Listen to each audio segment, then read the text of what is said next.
नमस्कार दोस्तों, ocean network में आपका स्वागत है।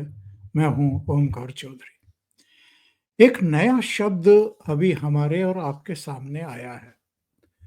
ये शब्द है डिसेंट नोट।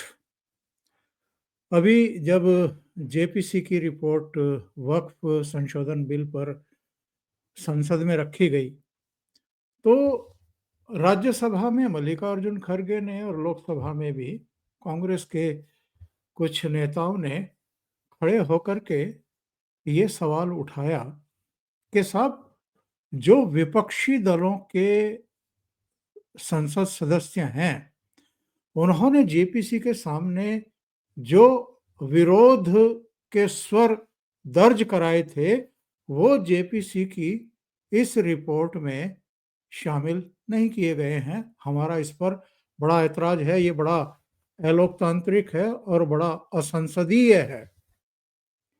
तो जो संसदीय कार्य मंत्री हैं और उस विभाग के मंत्री किरण रिजिजू, उन्होंने आकर के कहा कि मेरी जगदम्बिका पाल से बात हुई है और उनका कहना है कि सबके dissent note as it is इस रिपोर्ट में शामिल हैं, किसी का भी निकाला नहीं गया है। तो जो एक चर्चा, जो एक अफवाह, जो एक झूठ चलाने की कोशिश संसद के भीतर सदनों में चलाने की कोशिश हुई थी, उसकी हवा निकल गई। एक और डिसेंट नोट, बल्कि मैं तो कहूंगा कि प्रधानमंत्री नरेंद्र मोदी को इतना प्यार करने वाले, इतना सम्मान देने वाले राहुल गांधी ने एक प्रेम पत्र लिखा है प्रधानमंत्री नरेंद्र मोदी को और गृह मंत्री अमित शाह को। और किस मुद्दे पर लिखा है? अभी चुनाव आयोग में 2 नियुक्तियां हुई हैं। मुख्य चुनाव आयुक्त बनाए गए हैं ज्ञानेश कुमार, जो केरल कैडर के हैं और जो जनवरी 2029 तक इस पद पर रहेंगे। तो लंबे समय तक वो मुख्य चुनाव आयुक्त रहने वाले हैं। दूसरी नियुक्ति हुई है चुनाव आयुक्त के रूप में विवेक जोशी की। विवेक जोशी हरियाणा कैडर के हैं और ज्ञानेश कुमार केरल कैडर के हैं। इसके लिए जो कानून बनाया था दिसंबर 2023 में मोदी सरकार ने, उसके अनुसार जो चयन समिति है चुनाव आयुक्तों के लिए, उसमें प्रधानमंत्री होंगे, उसमें नेता प्रतिपक्ष होंगे और एक कैबिनेट मंत्री होगा। तो कैबिनेट मंत्री अमित शाह हैं, प्रधानमंत्री हैं ही, और नेता प्रतिपक्ष यानी राहुल गांधी हैं। अब राहुल गांधी मीटिंग में शामिल हुए। सोमवार की देर रात ये मीटिंग हुई और उस मीटिंग में 5 नाम रखे गए उनके सामने, समिति के सामने, कि मुख्य चुनाव आयुक्त और चुनाव आयुक्त के लिए ये 5 नाम हैं। इनमें से 2 का चयन होना है।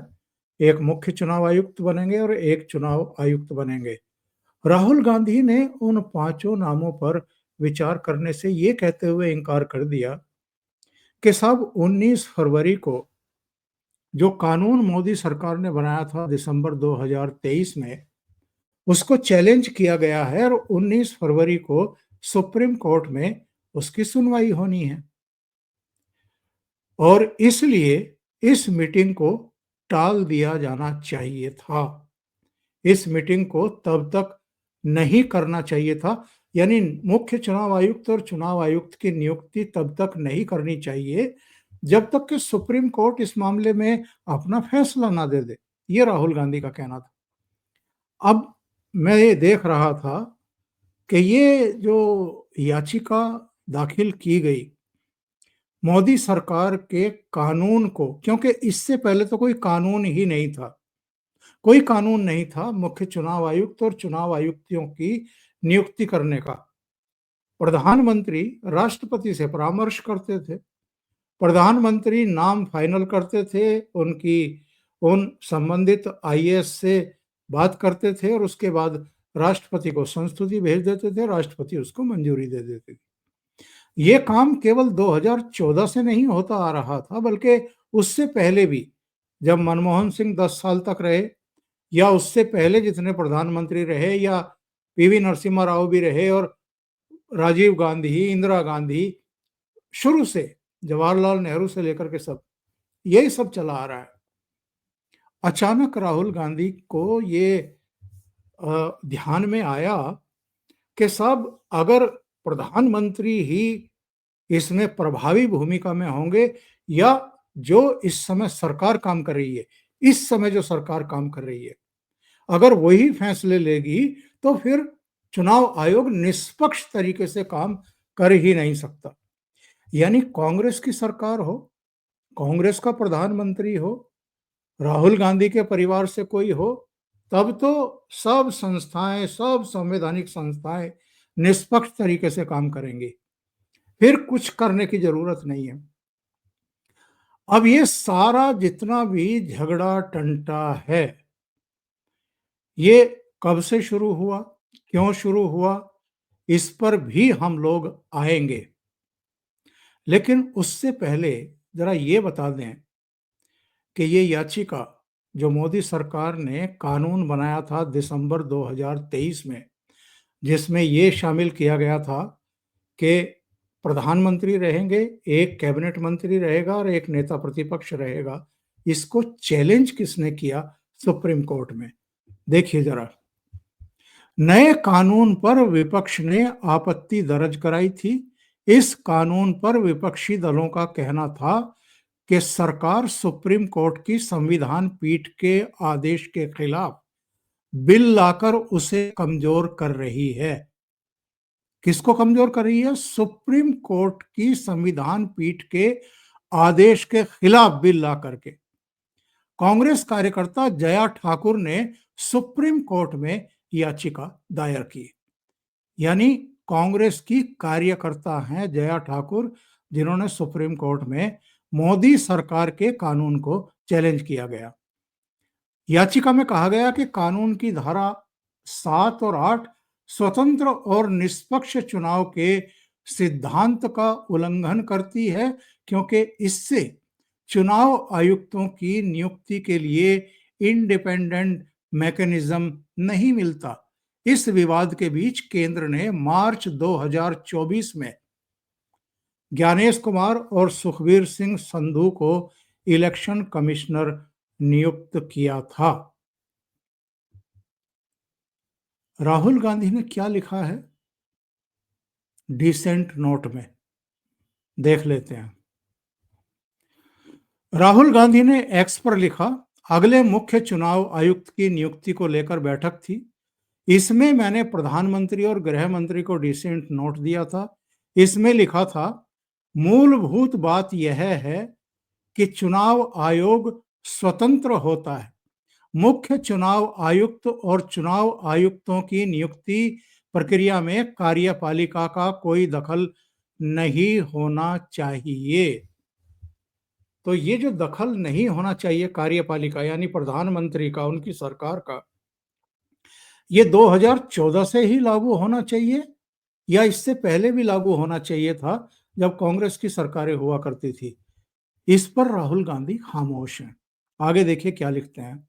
लिखते हैं, लोकसभा में विपक्ष का नेता होने के नाते मेरी जिम्मेदारी है कि बाबा साहब अंबेडकर और देश का निर्माण करने वाले नेताओं के आदर्श कायम रहें। आधी रात में पीएम और गृह मंत्री का सीईसी की नियुक्ति का फैसला असम्मानजनक है। सीईसी की नियुक्ति का फैसला तब लिया गया जब मामला सुप्रीम कोर्ट में है और इस पर 48 घंटे के अंदर सुनवाई होनी है। नीचे लिखा है कि जो कमेटी सीईसी की नियुक्ति करती है उससे चीफ जस्टिस को हटा दिया गया। यह सुप्रीम कोर्ट के आदेश का उल्लंघन है। मोदी सरकार ने हमारी चुनावी प्रक्रिया की ईमानदारी पर करोड़ों मतदाताओं की चिंताएं बढ़ा दी हैं। अब जरा हम इसको देख लें कि ये पूरा मामला है क्या। क्या पहले भी चीफ जस्टिस चुनाव आयुक्तों की नियुक्ति प्रक्रिया में चयन समिति में शामिल रहते थे क्या? यानी जब कांग्रेस की सरकारें हुआ करती थी और प्रधानमंत्री हुआ करते थे, तब क्या चीफ जस्टिस की सुप्रीम कोर्ट की कोई दखलंदाजी थी क्या? और ये कब शुरू हुई? ये भी जरा जान लेते हैं ताकि समझ में आ जाए कि राहुल गांधी कर क्या रहे हैं, कहना क्या चाह रहे हैं और इरादा क्या है। आइए देखते हैं। ये मामला है 2 मार्च 2023 का।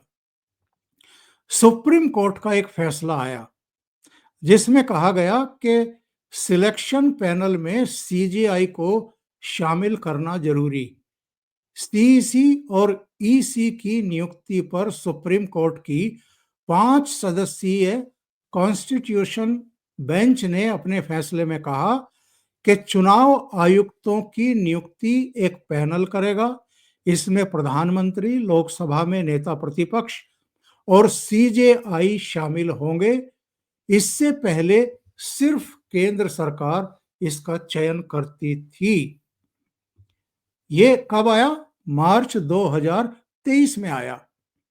और उससे पहले जितनी सरकारें थी, इंक्लूडिंग मोदी सरकार, सब अपने आप ही चुनाव आयुक्तों का चयन करती थी। आगे देखिए, ये कमेटी सीसी और ईसी के नामों की सिफारिश राष्ट्रपति से करेगी। इसके बाद राष्ट्रपति मोहर लगाएंगे, तब जाकर नियुक्ति हो पाएगी। कोर्ट ने यह भी कहा, और ये ध्यान से सुनिए, कोर्ट ने यह भी कहा कि यह प्रोसेस तब तक लागू रहेगी जब तक संसद चुनाव आयुक्तों की नियुक्ति को लेकर कोई कानून नहीं बना लेती। और इसके बाद दिसंबर 2023 में ही संसद से जो चुनाव आयुक्तों की चयन समिति है उसमें कौन कौन रहेगा, इसका कानून पारित हो गया। तो सुप्रीम कोर्ट की जो कॉन्स्टिट्यूशनल बेंच का आदेश था कि इसमें सीजेआई भी रहे, कानून बनते ही वो निष्प्रभावी हो गया, क्योंकि उस समय तक कोई कानून था नहीं, कोई मैकेनिज्म था नहीं। जैसे ही कानून बना, जैसे ही मैकेनिज्म बना, वैसे ही कॉन्स्टिट्यूशनल बेंच ने जो आदेश दिया था वो निष्प्रभावी हो गया। आगे देखिए, 21 दिसंबर 2023 चुनाव आयुक्तों की नियुक्ति से जुड़ा नया बिल पास। केंद्र सरकार सीईसी और ईसी की नियुक्ति, सेवा शर्तें और कार्यकाल से जुड़ा नया बिल लेकर आई। इसके तहत चुनाव आयुक्तों की नियुक्ति 3 सदस्यों का पैनल करेगा। इसमें प्रधानमंत्री, लोकसभा में विपक्ष का नेता और एक केंद्रीय कैबिनेट मंत्री शामिल होंगे। सीजेआई को इस पैनल से बाहर रखा गया। और ये जो है 21 दिसंबर 2023 को शीतकालीन सत्र के दौरान ये बिल दोनों सदनों में पास हो गया। तो जब पास हो गया और वो कानून लागू हो गया और उस कानून के मुताबिक ये पहली नियुक्तियां हुई हैं विवेक जोशी की चुनाव आयुक्त के तौर पर, और ज्ञानेश कुमार को प्रमोट करके मुख्य चुनाव आयुक्त बना दिया गया, जो पहले चुनाव आयुक्त थे। तो इसमें गलत क्या है? लेकिन राहुल गांधी को परेशानी है, कांग्रेस को परेशानी है, जो दिन रात चुनाव आयोग को कोसते हैं, जो ईवीएम के सिर पर ठीकरा फोड़ते हैं हर राज्य में चुनाव हारने के बाद, और तरह तरह की कमियां निकालते हैं, वो अब डॉक्टर अंबेडकर की भी दुहाई दे रहे हैं। वो अब ये भी कह रहे हैं कि नहीं नहीं, इसमें मुख्य न्यायाधीश होने चाहिए। दिसंबर 2023 में कानून पारित हो चुका है, कानून बन चुका है। उसी कानून के तहत अब ये चुनाव समिति ने 2-1 के मतदान से, बहुमत से नियुक्ति कर दी है। और राहुल गांधी कह रहे हैं कि नहीं नहीं, वो 19 फरवरी को जो सुप्रीम कोर्ट में कांग्रेस की कार्यकर्ता है जया ठाकुर, उनकी जो याचिका लगी हुई है, उस पर सुनवाई है, तब तक के लिए इस चुनाव प्रक्रिया को टाल दो। ये हाल है राहुल गांधी और कांग्रेस की कुंठा का। अभी के लिए इतना ही। बहुत-बहुत धन्यवाद। अगर आपको ये चैनल और इसके कंटेंट पसंद आ रहे हैं, तो लाइक करें, कमेंट करें, वीडियो को शेयर भी करें। अभी तक अगर आपने ये चैनल सब्सक्राइब नहीं किया है, तो सब्सक्राइब ज़रूर कर लें और साथ में लगे बेल आइकॉन को दबा दें। बेल आइकॉन में भी जो ऑल का बटन है, वो दबाएँ, ताकि जब भी नए वीडियो आएँ, तो उसका नोटिफ़िकेशन आपको ज़रूर मिल जाए। बहुत-बहुत धन्यवाद। नमस्कार।